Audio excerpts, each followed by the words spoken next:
song is numb, the Keurig's clean. Your dog is dead, it's a Ponzi screen. Ponzi screen, Ponzi screen, because it's just something to do. Okay, so we're in Las Vegas, all right. Vegas. We're eating sushi in Vegas. Sushi. Okay, there's like those Benihana grills all around us. They're chopping up some premium. Like a tuna? Spitting in God's eye, a landlocked state. Eating ahi tuna. And I'm sitting across from both of you, and I'm perplexed at what happened in 2008. I have no idea. Yeah. So break it down.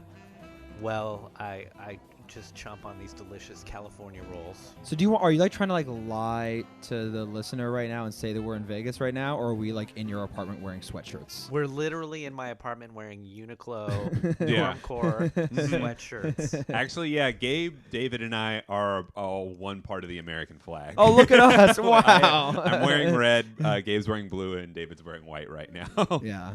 The 2008 Financial Crisis, an analysis of the film The Big Short by Danny, David, Gabriel, or whatever.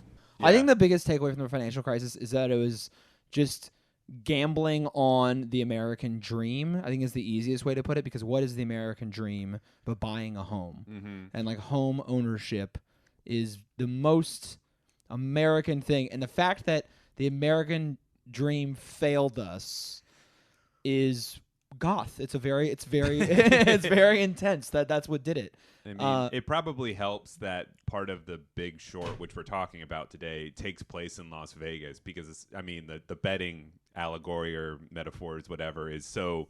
It smacks you over the head with it, but it's good. You know, that's what we're talking. That's what we're talking about. By the way, we're talking about the movie The Big Short, 2015 film by Adam McKay. But that movie is about the financial crisis. I thought we were going to be speaking about Fright Night, Fright which is the remake. I've been led astray. Well, the reason I bring that up is because the remake of Fright Night is a family moving into a cul-de-sac in a whole neighborhood of new houses that are foreclosed upon. Oh, and so yeah, there's this the neighborhood is a literal necropolis, right? It's just, hell yeah, dude. It's just all of these mausoleums of people's dead financial aspirations and dreams, and then this vampire played by everyone's favorite Colin Farrell. Everyone's favorite, yeah. Colin Farrell. He's a vamp. He's my favorite Colin Farrell. I love Dublin, and I love being a vampire. and he's able to hide his vampirism and his predatory nature by killing off the few people that are left in these neighborhoods. Because you look outside and your neighbor is no longer in the house. Oh, you think they just moved away? Yes. You know? Yes. Yeah, I get but it's that. really just vampires. So this is a C+ film, but it really is a snapshot of what was happening right in that moment in time. I also think that zombie movies became really popular in the first part of like 2010 to 2014 because of the financial crisis. Like there was so much where we just associated just like death, end times, apocalypse with the fact that like for the first time in American history, millennials will make less money than their parents. Like this is about the fact that, you know, houses are all of a sudden meaningless, that you can't build a bigger and bigger McMansion every single time. Like there will be death.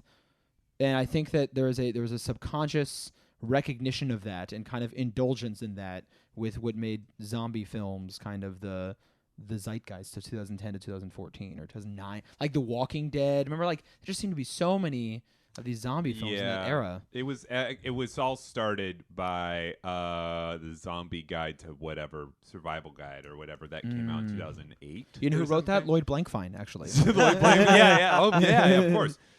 But no, I think you're right. Also, we're playing around with metaphor here a little bit, but I do like the idea too. I did not mean to conflate zombies and vampires. Just for no, the record. no. For the record. I mean, this is under the sort of genus of undead. You know, that big pyramid, that kingdom, right? Phylum, kingdom, genus. The Walking Dead coming to consume your your 401ks. Yeah. By the way, Walking Dead, it is still a television show. What? And I will tell you, you will not have a more unfulfilling watch if you watch that, because you're like, oh, what is happening? This is too much. Damn, AMC had 3 shows, and they're just sticking to the last one. Yeah, They're just like, they're holding on. Yeah, because they were like, we're just going to show classic movies, like Bogart and Casablanca, and we're going to have Mad Men, Breaking Bad, and The Walking Dead. And they're just really sticking to...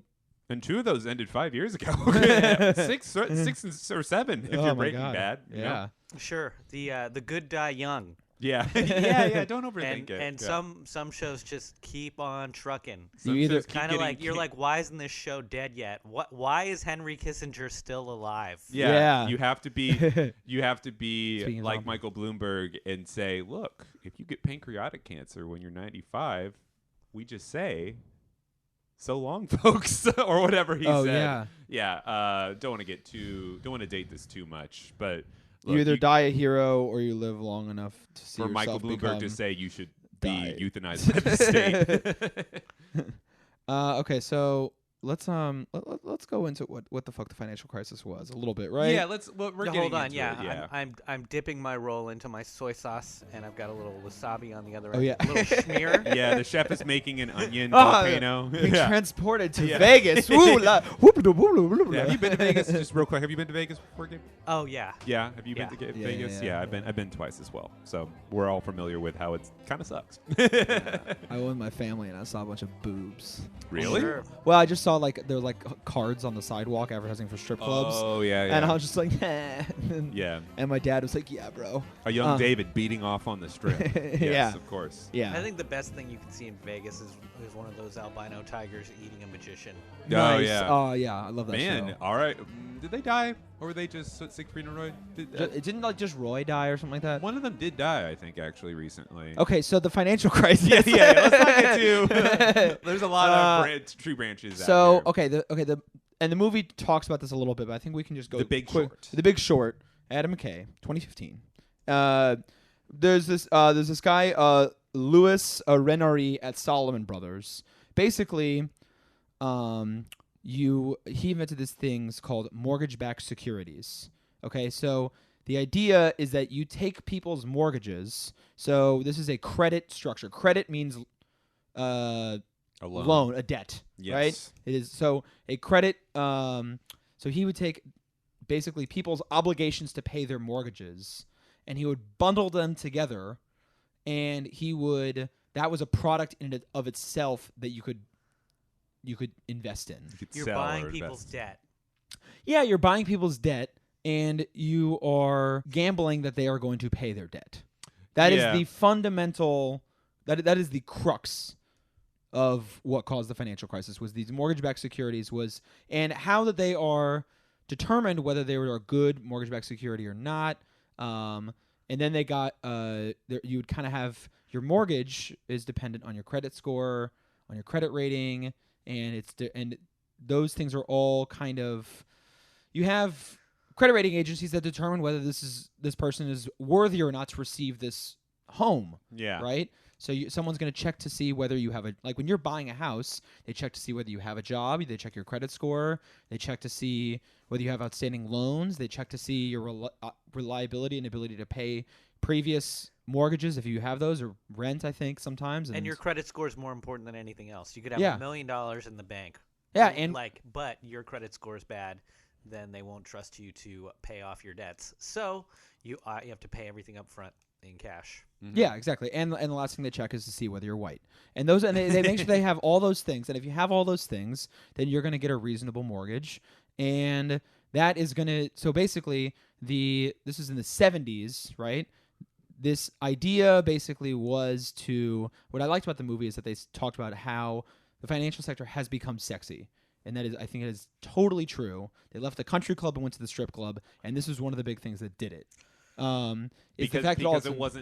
Because before you could kind of think of this sort of sector of the financial world as like bonds or something very boring, where it's like, the only thing this bond does is slowly grow in value very, very slowly.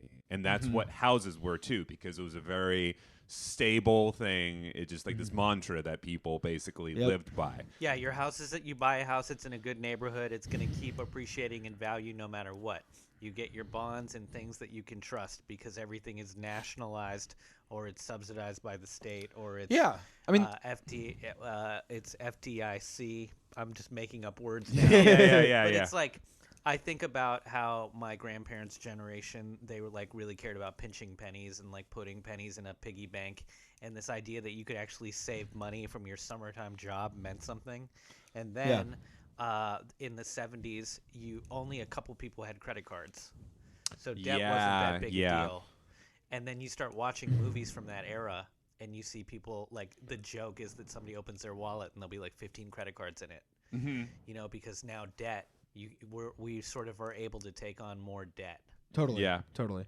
And also, like, we basically stopped subsidizing housing, which is we had the federal government has been basically giving out free housing in the form of land grants, Homestead Act, and the GI Bill, which is like fueled basically since the 1850s. People to be able to buy houses. Yeah, that goes back to the 19th century where they're just like, move out west, exactly, make a house, do that. And then World War II comes happen, they come back and they're like, hey, buy a house, buy it on Long Island. You know, so there's a little bit of a there is like the ethos of like penny pinching and that sort of stuff, and then with the creation of debt that also exists, but it is also a change in policy of moving towards this austerity regime and not having that like underlying bed of, no pun intended, of government support for your home. Right. You know?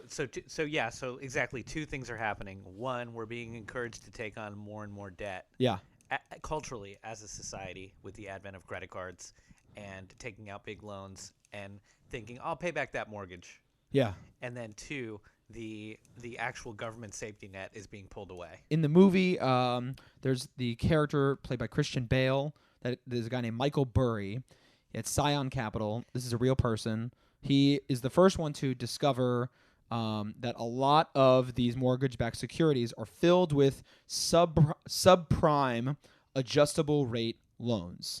Yeah. What do those words mean? What does subprime mean? Boom. Subprime means it means whack. It means Shit. grade D beef. Yeah, it means hello, these bagels are not day olds, they're 5 day olds. Yeah. They're bad, folks. Moldy It's bread. bad. They are not lit. Yeah, they do not slap. Yeah. Yeah, exactly. It's when you get a grab bag of comic books, because they used to sell comic books. You get a bag and maybe you luckily get one that you liked, but then there'd be like 5 issues of.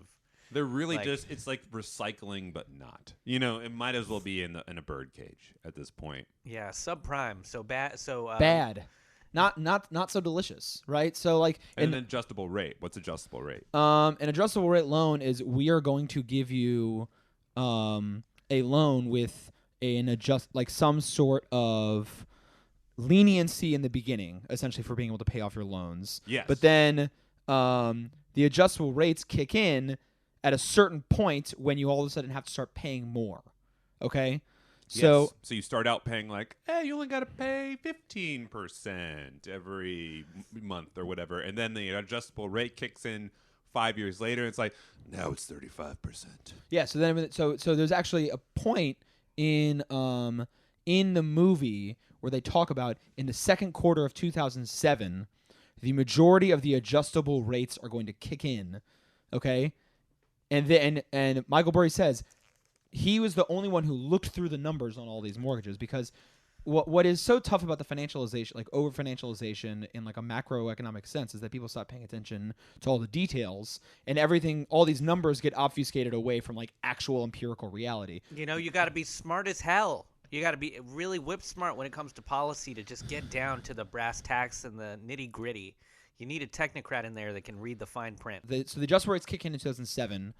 They will begin to fail, and if they fail above 15%, the entire bond is worthless. Okay, so the entire a bond, as we've discussed before, is a loan, right? A loan, it's the mortgage, right? So the entire mortgage-backed security So if more than 15% of that group of that mortgage-backed security fails when the adjustable rates kick in, then the whole thing is worthless. So if you have a deck of cards, a deck of baseball cards, Okay. and all the baseball cards, if more than 15% of them, I don't know, who's that one?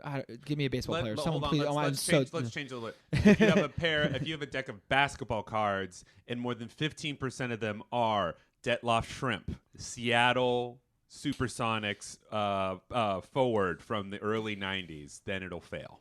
Yeah. if you have too many Detloff Shrimps, sports are not my strength. I'm just gonna put that out there. You're looking for Gary Paytons. You want them to be Gary Paytons, all right? But you're with his the glove. That was his name back in the day. Yeah. You want so you want them all to be Gary Paytons, but if more than 15% of them are Squidward Detloff Shrimp. Detloff Shrimp.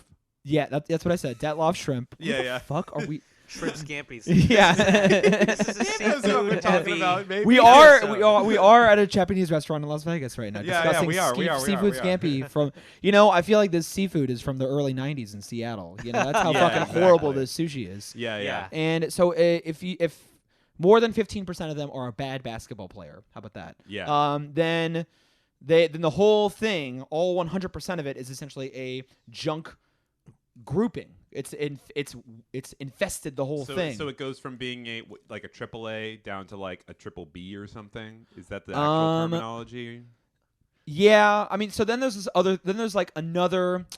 That's the crazy thing about the financial crisis is that it's like a conglomeration of things of a conglomeration of things of a conglomeration of things, and like that's how the financial sector works, and that's how why people are like, oh my god, like I really want BP's taxes to get cut because then their stock is going to go up, which means my 401k is going to go up because my 401k is invested through Vanguard in BP. You know what I mean? And so like everything is interconnected in the financial sector. So that's kind of what makes the whole thing rock, right? So in addition to the mortgage-backed securities issue, there are these like tranches within it, right? Which is like means category. Yeah, they're like layers, right? Yeah, they're a layer, and so there's these things called FICA scores. Okay, that's what we were just talking about a second ago. Yeah. And a FICA score is talking about proof of income. Your personal stats, your adult report card. Yeah, it's your adult report card. So those will get downgraded from a AAA to something more so. But that's and it. I guess the thing that this is the confusing part because when you talk about it, from a distance, like it almost makes less sense. So it's like, why does it matter if that 15% gets breached? Like, why is that? Why does everything fail if that one thing fails? Does it mean that it's like by basis of our like mathematics, we've deduced that if 15% gets breached in this, it just means like statistically that all of it sucks? Is that why those like groupings of investments? I mean, I think it's like that's probably if I could just like infer, I would imagine that's the underlying logic behind it, but I don't have the answer for I guess that 15%. But 15% is kind of a common that's kind of a way of saying like when something breaches 15%, then it's like a material size of a percentage of a pool of money. Basically, it just means the money goes away. Like it just means that like this is going to have a material impact when something is above 15%. Then it's going to have a material impact on whatever outcome everything else does. Basically, okay. If you have 15% of a baseball team that's really shit, then no matter how good the rest of the baseball team is, they will fail. Oh, so maybe it's like vaccines, where it's sort of like if 95% of people have to be vaccinated in order for the sort of efficacy of it to really play out. But if it goes below that, then that means there's that margin of error enough that if somebody gets exposed to it, then it'll exponentially kind of like spider out and get worse. Yeah, you know? I think that makes sense. That's all seems to make sense. So all of this is just is creating collateralized debt obligation. A collateralized debt obligation is a complex structured finance product that is backed by a pool of loans and other assets and sold to institutional investors. That's right. That's kind of the big thing. A lot CDOs. of people are not able to pay off their debts. Yeah. A lot of people they came in with the low interest rate, and then 10 years in, boom, in 2007 all of the interest they had to pay spiked. But maybe even under like a neoliberal ideology, there would be this idea that, well, if these people who bought the houses and took these mortgages on at a low rate, if there's upward mobility in the society, by the time that the interest rate spiked, they would now be higher up on the professional ladder so that they could pay off the money. But because wages have been frozen and because there is no upward mobility, none of those people, that neoliberal promise. The trickle down logic. Everything was that a big lie. Everything that like Bernie Sanders says now is sort of starts with the financial crisis, which is almost kind of scary because it means that like what happened in 2007 and 2008 is truly just the beginning if you don't try to fix it like in a very radical level, you know? Yeah, I think so. And also there was just outright fraud in this as well. But like, but those things are related in a certain way because it's like if you like basically put all of your emphasis onto the financial system and you're having the real estate industry as being like constant exponential growth and kind of like extractive growth upon working people. So like working with that neoliberal logic and you have this like financialization and extractive model of real estate development, then eventually they're going to have to be incentivized to defraud credit rating agencies and lie to them about how good these mortgages are, basically. And then so let's get to that because I don't think we've talked explain that because that's where the white collar crime stuff. That's where Ponzi screams. That's our bread and butter. So where's this defrauding happening? You know, because right now we've just all we've described so far is that the reason that there was massive defaults and everybody went into bankruptcy, all of the people with the mortgages, is because the credit spiked because it was, what do we call it? It was a something interest rate. Variable interest rate. Yes. Yeah. So right after that, where's the fraud? Adjustable rate loans. Yeah. Where's the fraud now? So the fraud is really in real estate agents all over the country. They're not like colluding, but there's just like a general practice of we are going to get people in the door and we are going to get people to buy these homes because we are going to make a lot of money off of it. Fees?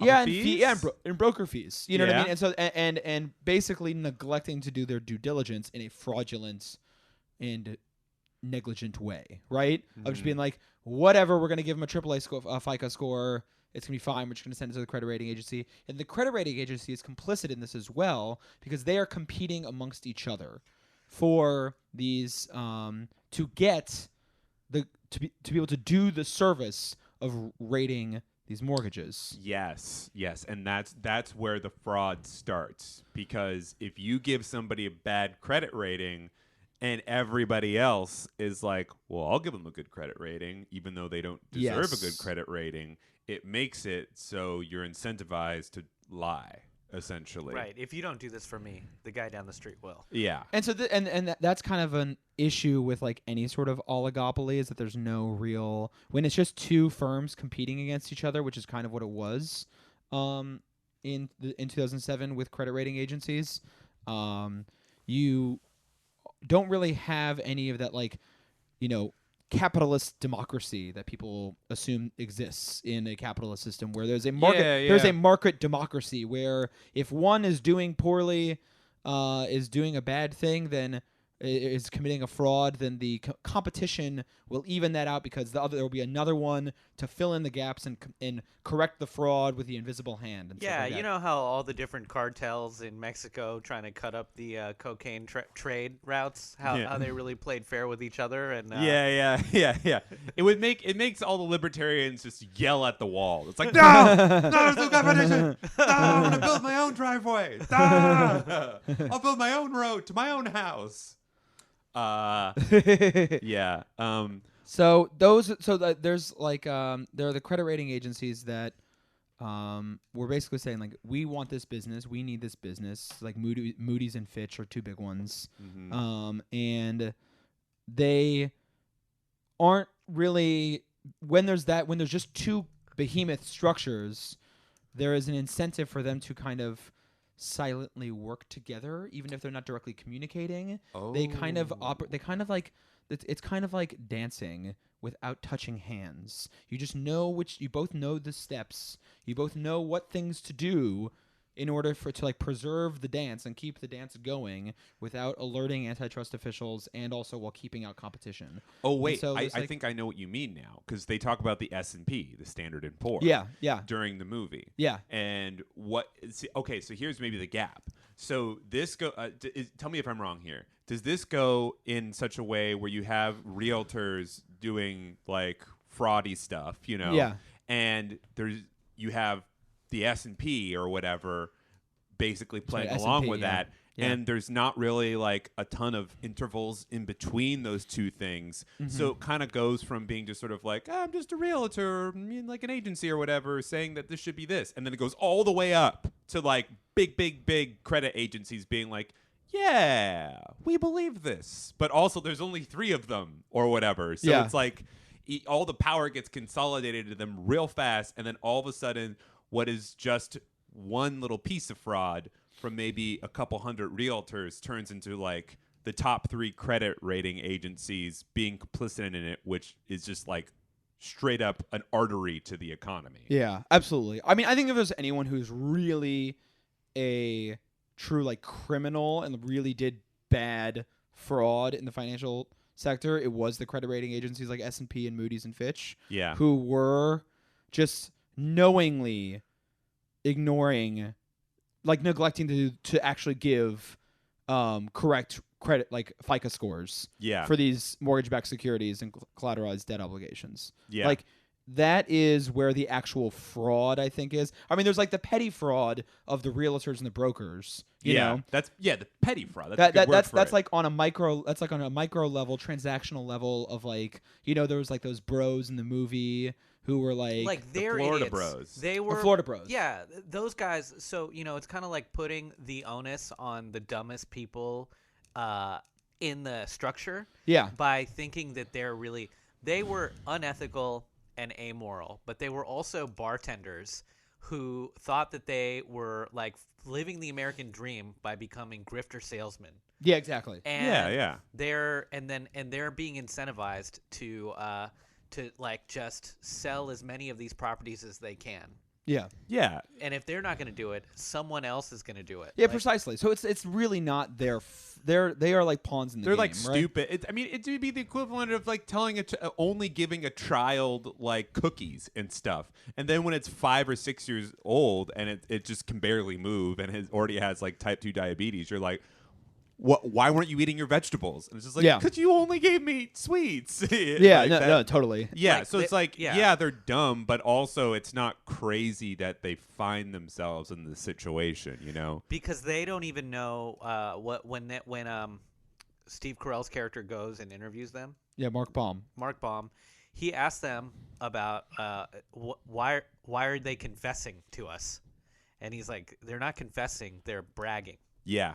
But it was not that. It's because they didn't even know. I mean, they may have known that they had been committing a crime, but it just felt like nothing was being regulated. They don't know the repercussions. There was like no professional development training. There was no outside enforcement agency that gave them like a weekend crash course on the ethics, the fiduciary responsibilities Totally. that they had.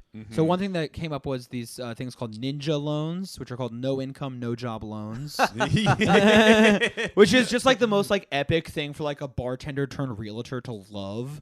It's just been like, yo, man, I got some ninja loans, baby. Let's do this. Dude, 2007. Yeah. That's this is right when people are like, like I fucking love my bacon. I love ninjas. I love all this. Yeah, that's right. It's And like a Chuck Norris joke. Yeah, exactly. Insert Chuck Norris joke here. Yeah, they may as well have been called Chuck Norris joke loans. Yeah.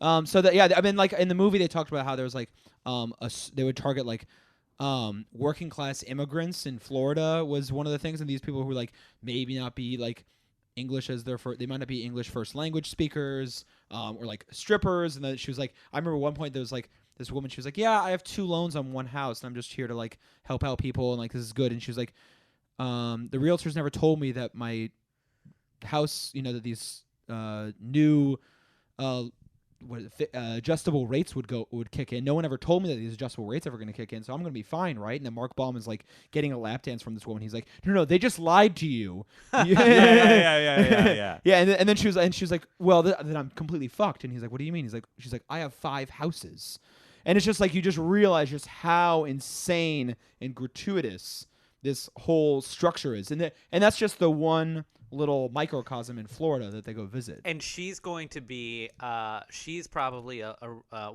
landlord for a bunch of other people who are worse off because they can't even buy a house and they're just living in her place renting. Totally. And then all of those houses are going to go into foreclosure, and everyone who lives in those places is going to be homeless. Yeah, that's actually, I mean, just Absolutely. to talk about the movie a little bit, that's sort of like one of the starker, well-played, well-shot parts of it is the scene where Mark Baum's employees are walking through, just a McMansion area. Yeah. And it's empty. It's just all empty. Nobody's there. There's a fucking crocodile in the pool, or an alligator, excuse me. There's an alligator in the pool. Crocodiles live in Australia. Excuse me. Yeah. And the one guy who answers his door is just sort of like, what are you talking about, man? I pay my rent. Yeah. Do I have to move? God damn it, His credit score shouldn't be ruined. Yeah. But that's the thing, is it's like 6 million people lost their homes, and so it's not. I think that's kind of the craziest thing about the rhetoric of like after the financial sector has been like, we gotta bail out our lazy neighbors who wouldn't pay their stuff. It's like no, it was their landlords and their realtors who were like fraudulent and like were lied to and manipulated, not the renters. Yeah, like the renters probably had no idea what was going on. Yeah, it's like the farther you get up to the top, the more culpable you are. That's exactly right. So it's just a situation where it's like you could just be one layer of separation above that. So instead of being just the renter, you're the landlord who's above that. And it just, the very bottom of that, the renter, the homeowner, they're the ones just getting fucked. They're getting old because like all the truth gets, and whatever the opposite of disseminated is, just like obscured. And the farther it goes down to the point where by the time you get to the very bottom of the pyramid, like the working class and whatever, there's just no real information. Yeah. Everybody's been lied to across Precisely. the board, But the real lie is just that these gigantic credit rating agencies just were competing in just like a terrible closed loop 3-part oligopoly and not really taking their job seriously. Now that's the real fraud. And at the end of the movie, they talk about several people tried to file lawsuits against the credit rating agencies, and every single law firm laughed them out of the office. Hilarious. They would just never do it. And it does kind of go higher than this. Is like kind of there's the epilogue at the very end where Mark Baum is kind of like it's not, they knew exactly what they were doing. They knew that they were going to get bailed out by the government. They knew the taxpayers would bail them out. And that's kind of, I mean, who knows? Maybe that's kind of Adam McKay, editorializing from 2015. But there is a bit of a feeling of just like the entire sector knew that the more you financialize and you make an economy that is reliant, whose growth is reliant solely on the financial sector, And the more you have the financial sector increasingly interconnected, eventually there's going to be something that is as stable as the housing market that's going to have some sort of blip, and it's going to ruin everything. Mm-hmm. And so the fact that everything has become so entrenched and intertwined, that is also, I think, an important factor in determining culpability as well. So it's interesting because looking at this hierarchy, if we can look at this as a ladder, it's like the consumers at the bottom that had enough math literacy to know that they couldn't pay off these debts are culpable in that they were like irresponsible consumers. Then one step above that, the real estate agents are culpable because they're greedy. They thought they wouldn't get caught, and they're just kind of like, it's dumb though. They're like dumb and crude in the way that they're doing this. And as you move up, though, the bankers who were not as smart as our protagonists in this, they just have this hubris that they believe that the system will work, or that they're arrogant in their own education, like the guy eating sushi.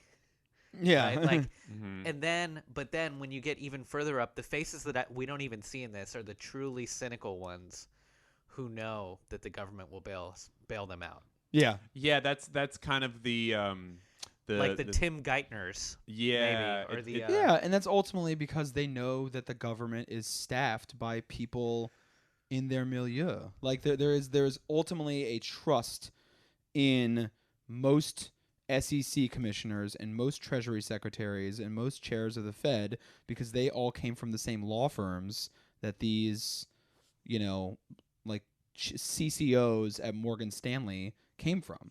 They were all at Debevoise and Plimpton at a different time, and so they all kind of know and trust and understand that they have each other's back a little bit. And so there's always going to be more of a cultural and class solidarity between those people than there ever will be between like a regulator whose job is primarily to protect investors and to primarily protect the American people from fraud.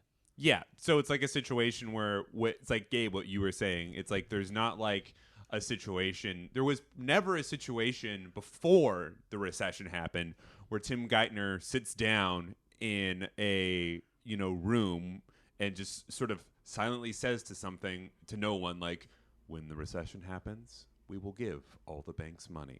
It's never like explicitly said like that. No, what it is like sort of a knowing gaze, a knowing idea that it's just like, well, I can't let my friends fail. I can't let this. And it's like goes right from A to B. Like, well, the only way to make it so my friends don't fail is so everybody else pays it out. And that's just it. That's just it. I feel that way with like a parent and like a kid. Like the kid is like get straight Fs, like doesn't do any work at all year long, and the kid might get a little bit of grief and get yelled at, but they know that they're gonna get they're not gonna have to.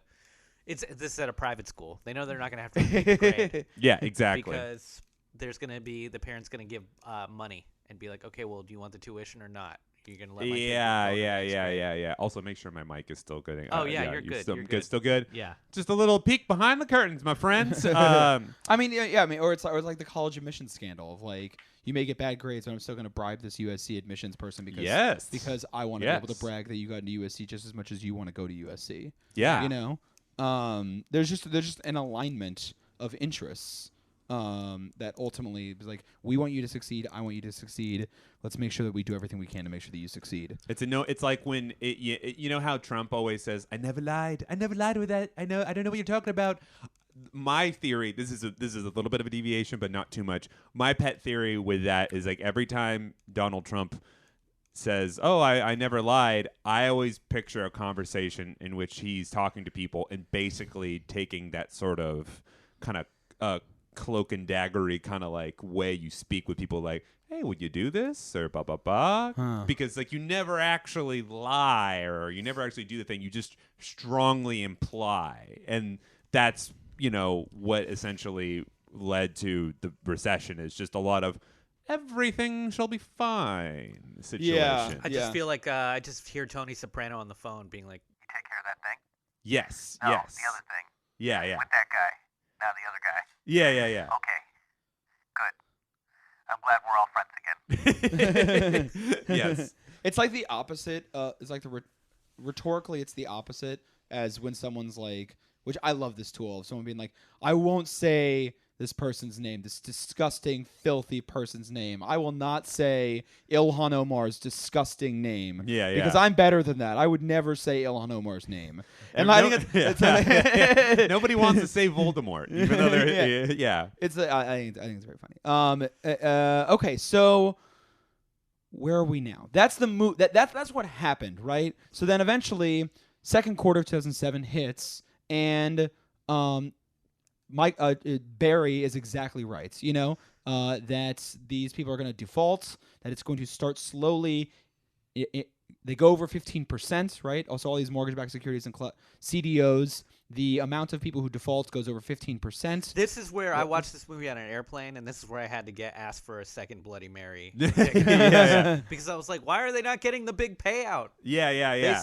They said what was happening, but for whatever reason, Mark Blum is going to his bank. Barry is going to his bank, right? And like they're not getting it yet. Yeah. So it's the it's a very stressful part of the Burry movie. and Baum are just like, where's my money? Why hasn't it happened yet? So the thing is what do they bet on? How do they get money? How is it that Baum and Barry and those two random little kids from that one random who know Brad Pitt, yes. How do those guys all get money? They do something, they bet against the housing market, and they have to invent a financial structure in order to do so. That's the first part of the first third of the movie, essentially, is basically the invention and the idea that we are going to short, i.e. bet against Correct. the housing market. That's the first third of the movie. Correct. And they're all just sort of getting on top of it. Christian Bale's character invents it. Mark Baum gets a part of it, a.k.a. Steve Carell, and then those children also find out about it too. And they're like the three sets, main actors who have the three groups, you could say, and they're all like, all right, we are going to bet against the housing market. And they're never on screen together, even though they are the Ocean's 11 That's team. right. That's true. Yeah. Wow, damn. Yeah. Yeah, it's like they don't even know each other really, but they're all part of it. Yeah. They're all, at the end of the day, we're all looking at the same moon. Yeah. So trying to short it. So this financial tool, this short, is invented. It's called a credit default swap. Yes. Okay. So a swap is a type of derivative structure. Okay. A derivative is basically a gamble on a certain set of conditions or on a certain contract or on a certain relationship that is above and beyond an investment in something. A derivative can be a lot of things, but essentially it is like one step removed from the actual thing that you're betting on. Yeah, it's like you're betting that Detloff Schrempf will get the tip off in the Supersonics game, that he will get the first 3 point, and that he will also score at least 10 points. This is how we win. Yes. Or it's like saying like, yeah, like I'm not gonna like invest in Apple. I'm going to create some sort of like option that Apple will replace its CEO in the that's it's a parlay. Isn't it a parlay? A parlay is a single bet that links together two or more individual wagers and is dependent on all of those wagers winning together. This sounds like a parlay. I mean, I guess you could make an argument that like a derivative can be kind of a parlay, but basically in this situation, this sort of structure is betting on a swap, which is kind of an investment of you invest in one thing, I'll invest in another thing at the same time. Okay, so basically, that's what a swap is. So a credit default swap is saying that I'm going to get. Let's see. So when credit default happens, there will be a swap of money that's going to happen. So basically, Michael Barry puts in $100 million to Goldman, $200 million to Deutsche, then Bank of America, Bear Stearns, and Credit Suisse, and he uses up all of Scion Capital's liquidity to do so. He's giving them all this money in these structures, okay? And so he's literally giving them $100 million. Yeah, and only on the event that this happens will they have to pay him back essentially. And Yeah. the only way that they can really pay him back is if they pay him first, because because what they're doing is they're taking fees. Or like, God, I can't. It's really, really hard to like So understand the underlying what structure. I But there's fi- like what I find fees for investments basically is the swap. Yeah, Okay. yeah, because they're saying, well, look, you can give us $100 million, or you can say you're going to bet $100 million, but if we just let that happen for $0, then anybody could do that. So the only thing, so as a return, you have to pay us like $100,000 every month. That's right. In order, it's like an insurance thing. Yeah. So essentially. so basically for the chance to create this, put $100 million in credit default swaps through Goldman Sachs, $200 million through Deutsche Bank. For them to create the credit default swap, manage it and control the investments, they charge a fee. That's the arrangement. Yeah. And so they're making money off of this thing that they presume will never happen, and they're just going to be collecting fees until the end of time. And they're just like, "Oh, this guy's such a sucker." That's why they're laughing at him. Yeah, they're laughing at him the whole time. They're just like, "Okay, sure, we'll collect your fees. We'll collect fees from you forever. This is never going to happen, but sure, we'll do it for you." yeah. And then when it happens, though, what does that do? Does the bank make money off of the? Does the bank make money off of these defaults then, since they are making money off of our The friends? fees. Yeah. They stop collecting the fees because that's when they sell. Once Mark Baum gets to a certain place where he actually sells and becomes a billionaire. Yeah. At the end of the movie, you stop collecting fees when you sell, because he sells to someone else. So that's yes.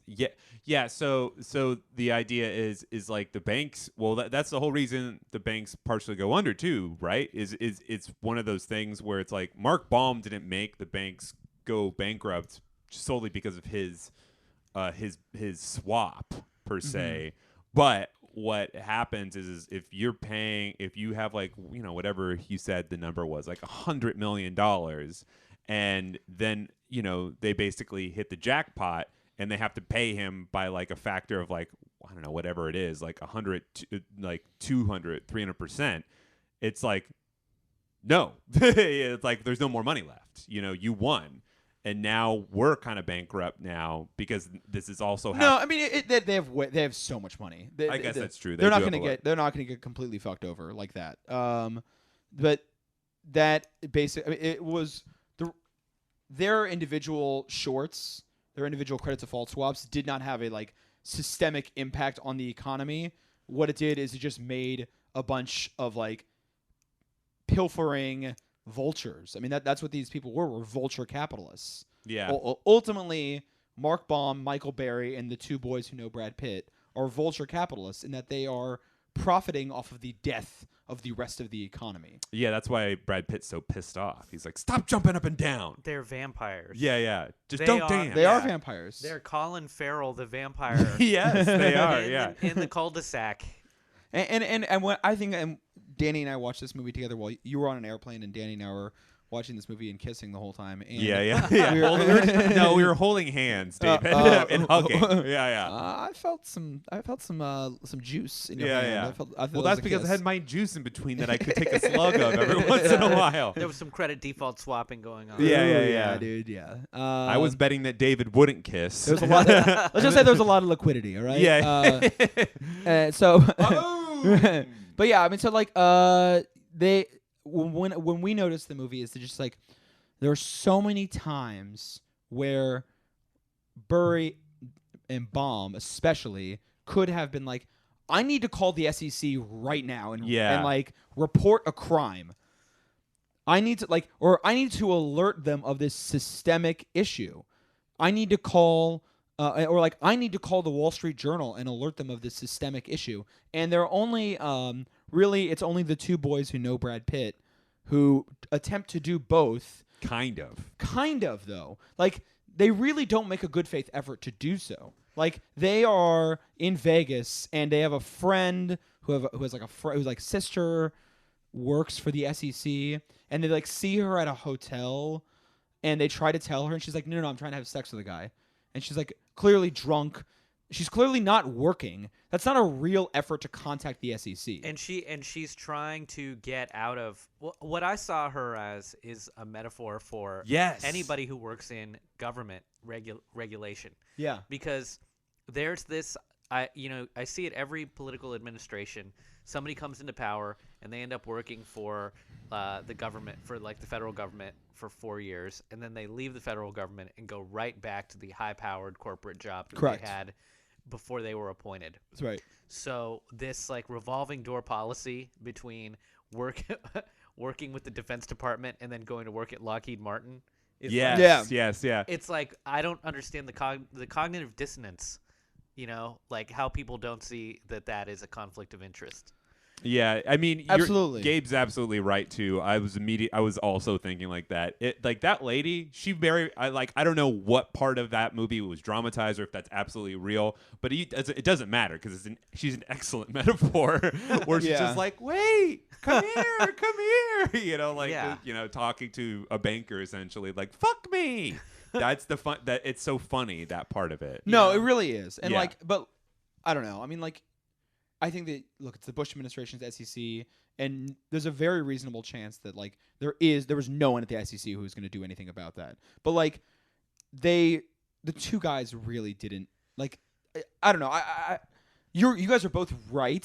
Yes. That is all true, but that also does not take the onus off of the two guys to also make a little to try again. Yeah. You know what I mean? Yeah. And to prove you guys right, essentially. You know what I mean?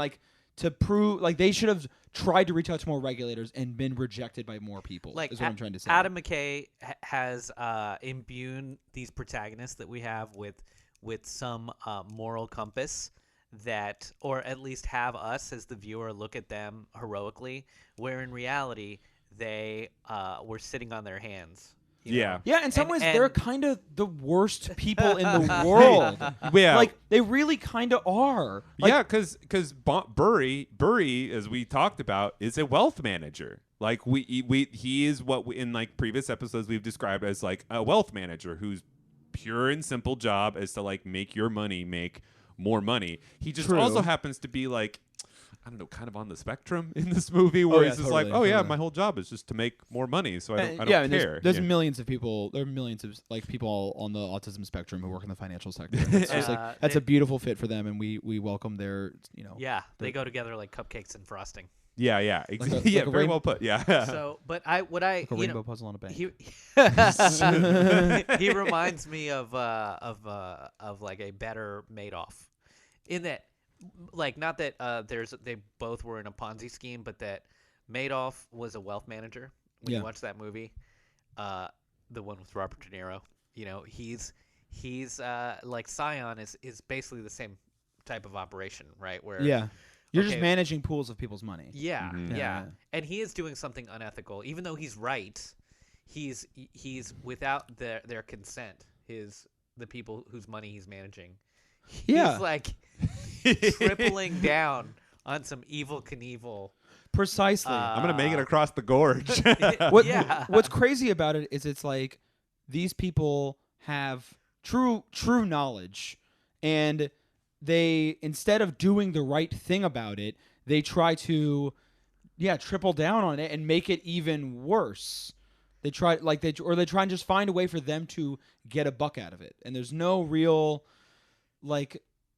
I don't know. They profit off of misery and they profit off grift. Yeah, and they're just let's just do this again. Let's just keep this going. And there's no I should have an obligation as a citizen to do something to try and prevent the collapse of the American economy and the global economy. You know what I mean? And then there's that. Then the two boys who know Brad Pitt go to the Wall Street Journal reporter that they know from college. One guy, again, one reporter at one publication, and again, that guy being I have to preserve my contacts is that's true. As a financial reporter, there's certainly a lot of you have to glad hand to be nice to people, but one reporter saying no doesn't mean every single reporter is going to say no, and I certainly would like to think that I would have taken that story and written about it.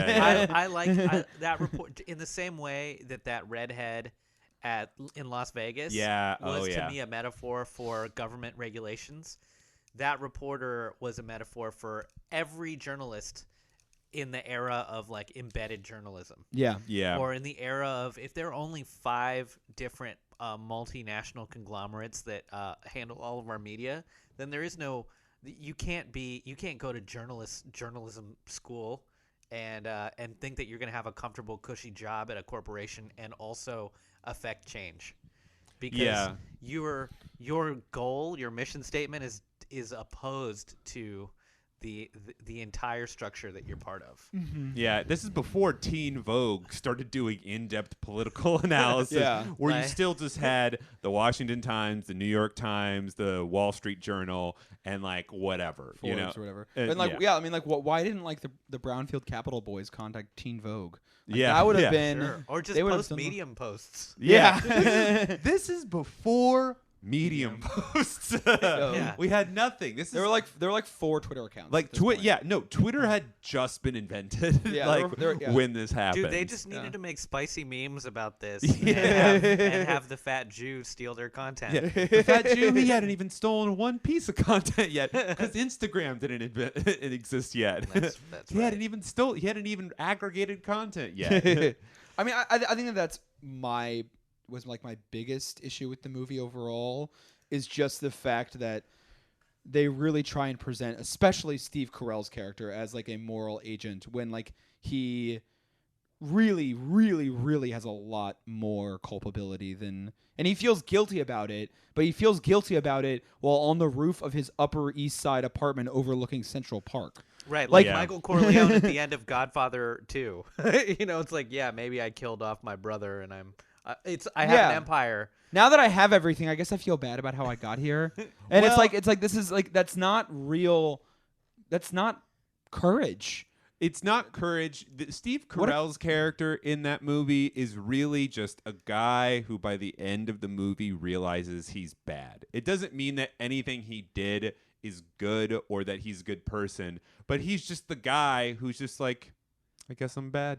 Like, you know, again, he's not a good person in that way. He doesn't really do anything to stop it. I mean, he's relatable and he's human. Yeah. Sure. Oh, yes. He has heavy Mike Francesa vibes, by the way, for anybody who's associated with New York sports. You know, just big New York guy, you know, very goofy and loud sounding, by the way. Very true that this whole under discussed thing is how much this movie is like a New York boy movie. Yes. This movie is about New York, is about like different types of New York white men. Yes. And you did like they're written to be sympathetic, but there is a moral hollowness at the center of this film when it comes to, there's no character to actually latch onto who is a role model. I guess Brad Pitt is probably the closest Kind one. of. Brad Pitt, because Brad Pitt's got Alex Jonesian vibes. Nah, but he's got a point. Gardening is great. Like, gardening is nice. It's a wonderful it's a wonderful thing to do.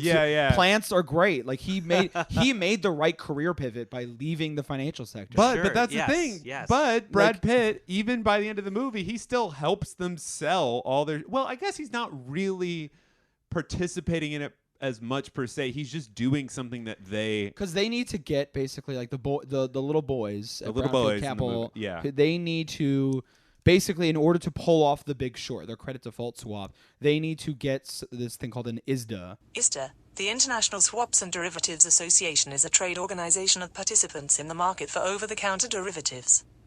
It is headquartered in New York City and has created a standardized contract to enter into derivatives transactions. And they need to get some sort of like accreditation form in order to be able to actually make the investment itself. Remember how we were talking with private funds?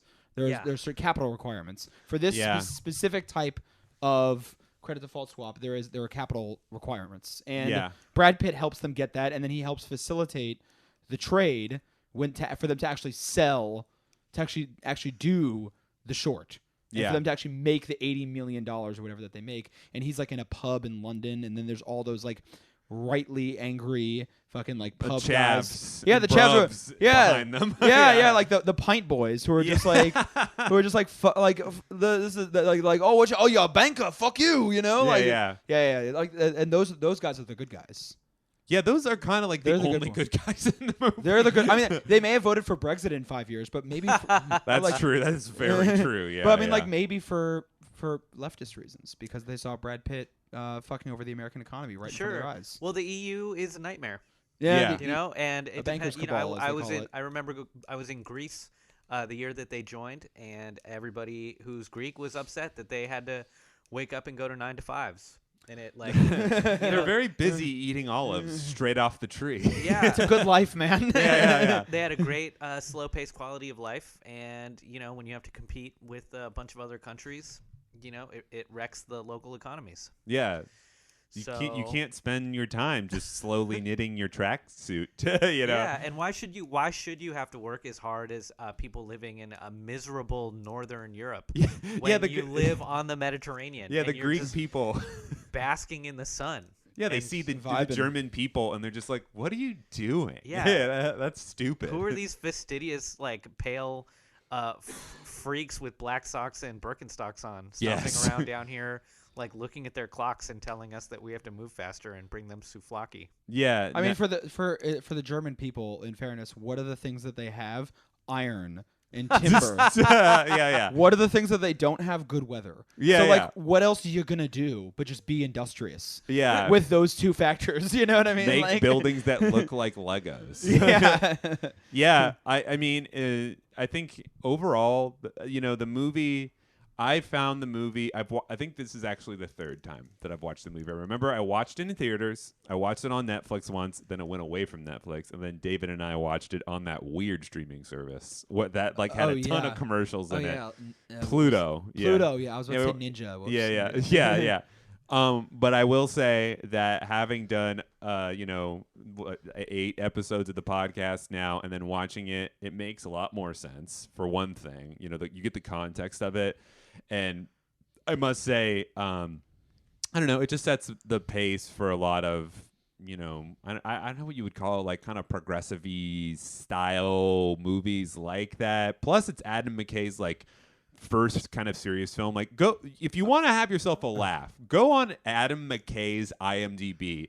80%, 90% of every movie he's done is just a movie with Will Ferrell's face on the DVD cover of it. You know, and the formula is Will Ferrell. It's Will Ferrell as George W. Bush driving a race car. Yeah, Will Ferrell rubs his nutsack on his brother's drum set, Step Brothers. As George W. Bush rubbing his nutsack on Jeb Bush's face.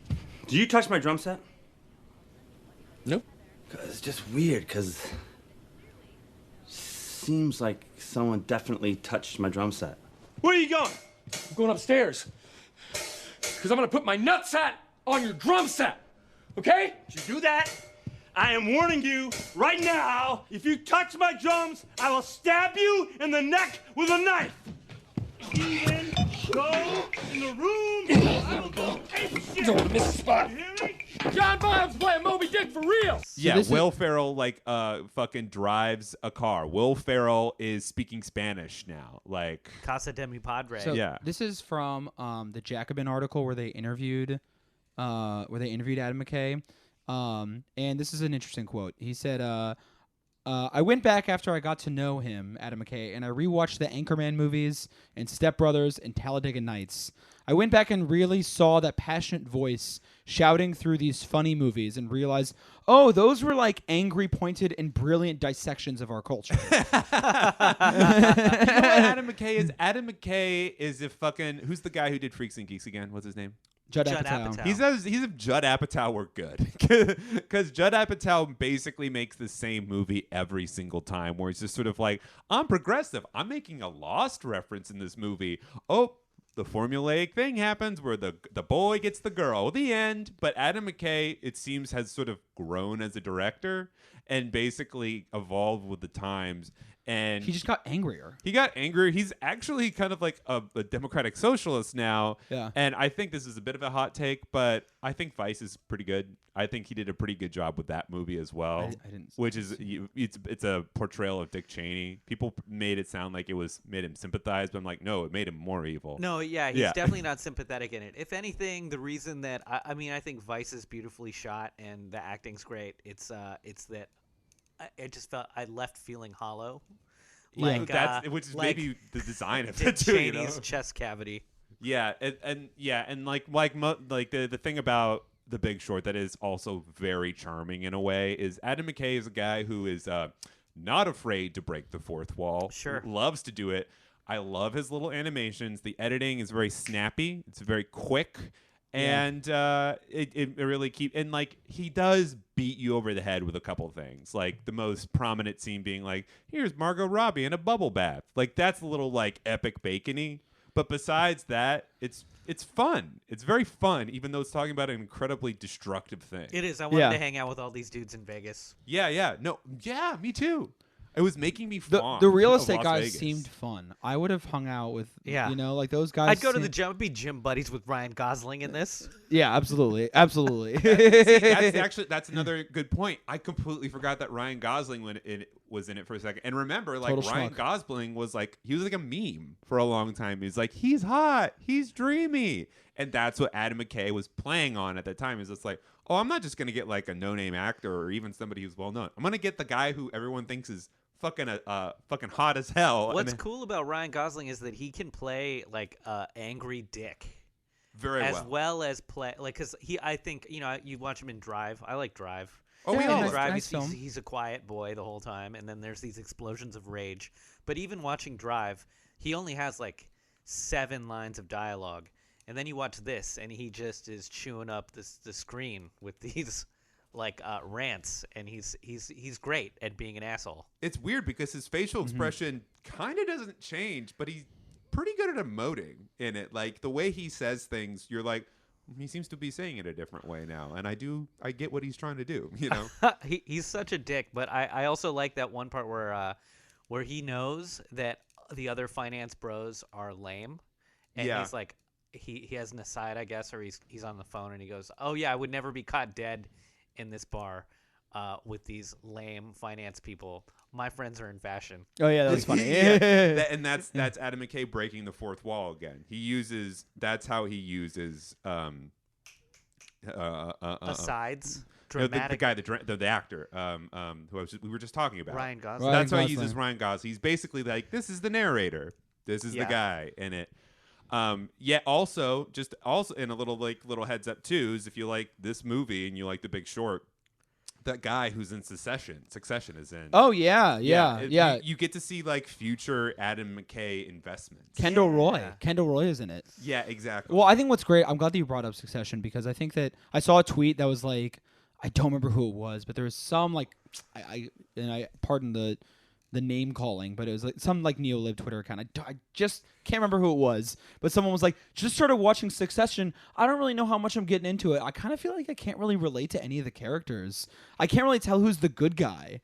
And it's like, you're missing the point. They're all bad. They're all bad. They're all supposed to be bad. It's a milieu of shittiness. How do you? Yeah, there's just like You're watching a train crash, my man. There's Yeah. many parts of it. Yeah, there's just like so. Yeah, it's like totally abject, and I think that's kind of like in the Obama era and even in the Bush era, there was kind of like an era of like Adam McKay wanted to create very subtle satire, and he kind of had the effect of like it being so subtle, people not getting the fact that Will Ferrell was a critique of Bush chauvinism, I guess. Yeah. In all of those movies. And so he's like, okay, Trump got elected, the financial crisis happened, I'm going to be a little bit more explicit here. Let's make The Big Short, let's make Succession, let's make Vice. Yeah. And he's just like, I'm just going to like, he grew up a little bit more as well and just wants to get it be more known. Yeah. That what he really stands for and where he's really coming from. You know what I'm both looking for? I am looking forward to the day where the two worlds collide and you have both Adam McKay doing a serious politically relevant movie where it stars Will Ferrell. And then you have the ultimate combination of what he's basically been building for 20 years. Who did that movie? The George Bush movie that came. The Oliver Stone. Oliver Stone movie. Oh, yeah. yeah. starring that's right. Josh Brolin. Yeah, That's yeah, right. yeah, It was yeah, Josh Brolin. Yeah. that I was love Josh Brolin. Yeah, that's a good movie. That was great. Yeah. That's great. That's great. So, you know what? If you haven't seen The Big Short, I would say Go out there, watch it on Pluto. Watch on Pluto. Yeah. I see a lot of Oreos advertisements. I give it 5 bags of popcorn, guys. I liked it. I give it 7 tranches. Yeah. Yeah, of course. I'll give it a AA rating. Double A rating. Yeah, for sure. It's a good movie. Go watch it. It is still as relevant, if not more. And like, if you look at it in sort of the scheme of what's happening now, you're just like, oh shit, this is very relevant. Like, And it's gonna happen again very soon. Yep. Yeah. Get out of the stock market while you The can. market is bullish. Gold. Yeah. As Danny say. Yeah. Let's say. Okay, hold on. I got a question. This is a finance question, maybe for our listeners. What if you did inherit like $3,000?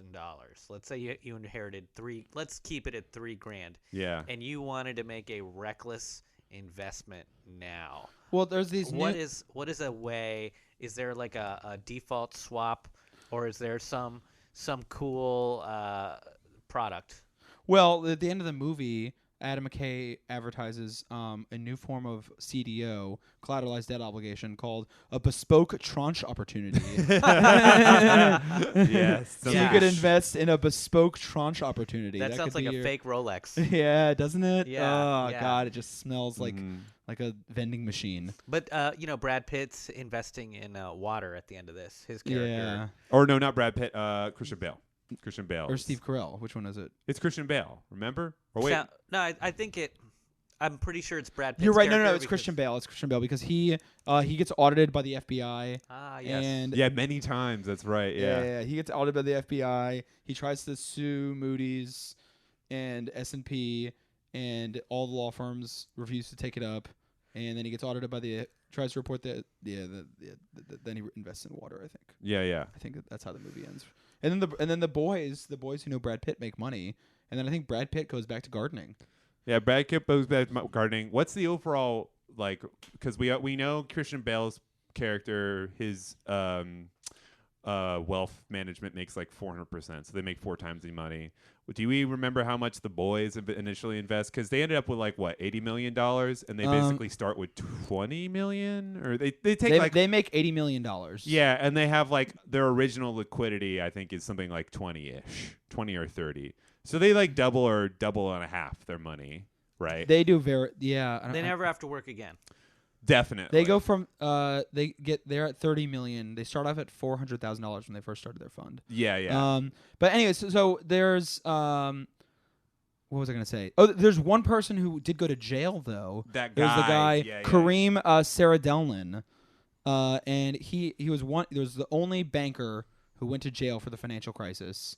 The only Wall Street executive prosecuted as a result of this. He was the former managing director, global head of structured credit at Credit Suisse. 30 months in prison in connection with a scheme to hide more than $100 million in losses in mortgage-backed securities trading book at Credit Suisse. He's already he's out of jail. He's been out of jail for a decade. Yeah, he also agreed to give back $25.6 million in compensation to Credit Suisse, and then later ordered to pay $1 million to settle an SEC lawsuit. Think about that. He had to give $25 million to his employer, who was part of this scheme, but he only had to settle for $1 million in an SEC lawsuit for the same actions. So, like, his employer gets $25 million for the fraud that he committed. I don't know if that gets distributed back to the investors in Credit Suisse. Yeah. Who knows what happens to that $25 million that goes to Credit Suisse? But then in an SEC lawsuit, he just settles for $1 million. It's just like nothing happened. Yeah. He got nothing. Nothing happened as a result of this. He's a metaphor of the movie, you know. There was absolutely no real prosecution, no real consequences for anyone for this movie, and the 3 main guys all made money. Baum, Barry, and the boys. And the boys. Yeah. The Brownfield Capital boys. They all made money. Well, all right. That's a upbeat note to end this thing on. Yeah. And in the meantime, 8 million people lost their jobs and 6 million people lost their homes. Nice. Invest in gold. Yeah, watch the movie if you haven't again. If you are here and you're listening to the podcast and you haven't watched the movie, watch it again now. Now that you've listened to this, watch it. It's a good one. God bless you all. Yeah. All right, this has been Ponzi Scream. I'm Gabe Pacheco. I'm David Bradley Eisenberg. I'm Danny Feltz. Good night. Love you. Get out of here. Ciao.